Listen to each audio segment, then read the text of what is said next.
तर ठाकरे गटाचे आमदार अनिल परब यांनी शिंदे गटाच्या मंत्र्यांना उद्देशून भाडोत्री असा शब्द वापरला आणि त्याच्यावरून विधान परिषदेमध्ये जोरदार गोंधळ झालेला आहे। नगर विकास मंत्री उपस्थित नसताना असं म्हणत अनिल परबांनी भाडोत्री मंत्री असा उल्लेख केला आणि यावरूनच शिंदे गटाचे मंत्री आक्रमक झाले। अधिवेशन चालवायची मुख्यमंत्र्यांची जबाबदारी, सभागृहाच्या नियमांचं पालन होतंय का हे सभापतींनी पाहावं असं अनिल परब म्हणाले। त्यामुळे आपण या सभागृहाला मार्गदर्शन करावं, आपल्याकडनं ही अपेक्षा आहे की याच्या पुढे आम्ही अशीच भाडोत्री मंत्र्यांकडनं उत्तर ऐकायची की नाही।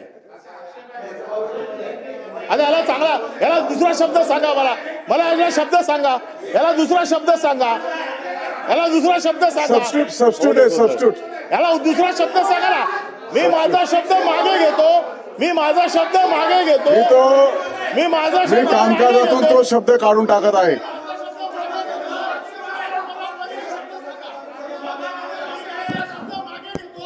शब्द मागे घेतलेला आहे आणि मी देखील कामकाजातून काढून टाकलेला आहे। आपण जरा बसा, आपण बसा।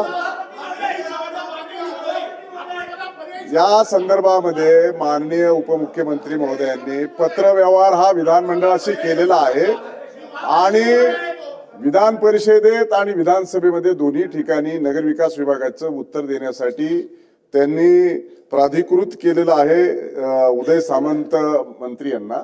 आणि त्यामुळं आपण जे म्हणतायत की राज्यमंत्र्यांनी यावं किंवा नाही यावं, मला वाटतं राज्यमंत्री खालच्या सभागृहामध्ये आहेत आणि त्यांनी ज्यांना प्राधिकृत केला आहे।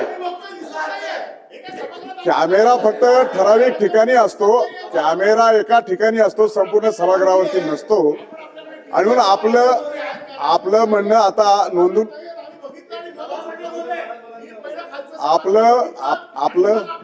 आपलं म्हणणं नोंदून घेतलेलं आहे, तरी आपण सांगताय हे खरं समजून मी पडताळणी करतो। आता आपण पुढे जाऊया, बसा। मंत्री महोदय बोलतायत, घेतलाय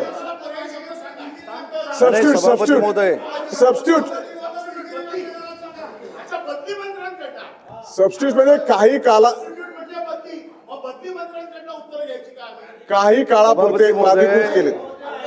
सभापती महोदय, जसं सभापती महोदय राज्यमंत्री महोदयांना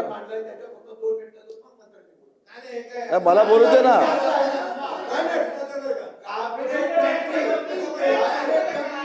सभापती महोदय, बोला आपण। सभापती महोदय, राज्यमंत्री महोदय बोलताय, राज्यमंत्री समाधान होईल बोलतायत, ऐका ना। राज्यमंत्री सभागृहात नाही म्हणून अनिल परब साहेबांनी जो मुद्दा मांडला, त्यांचं कामकाज खाली चालू आहे। पण असे अनेक विधान परिषदेचे सदस्य आहेत, ते अधिवेशन येत नाहीत सभागृहामध्ये, त्याचा देखील विचार झाला पाहिजे। त्याच्यामुळं अनेक विधान परिषदेचे सदस्य असे जे आहेत ज्यांना महाराष्ट्राच्या विकास कामाची काही घेणं देणं नाही, ते सभागृहामध्ये येत नाहीत, त्याची देखील दखल अनिल परब साहेबांनी घेतली पाहिजे। आणि अनिल परब साहेबांचं मी समजू शकतो, चिडचिड होणं स्वाभाविक आहे, कारण बंटी पाटील त्यांना काही डायरेक्ट क्लिअरन्स देत नसल्यामुळं सन्माननीय सदस्य ही चिडचिड स्वाभाविक आहे साहेब अनिल परब साहेबांची, त्याच्याबद्दल दुमत असण्याचं काही कारण नाही। आणि मला नगर विकास खात्याचा मंत्री म्हणून प्राधिकृत केलेला आहे, त्याचं पत्र देखील आहे आणि मी प्रभारी मंत्री म्हणून या ठिकाणी इथे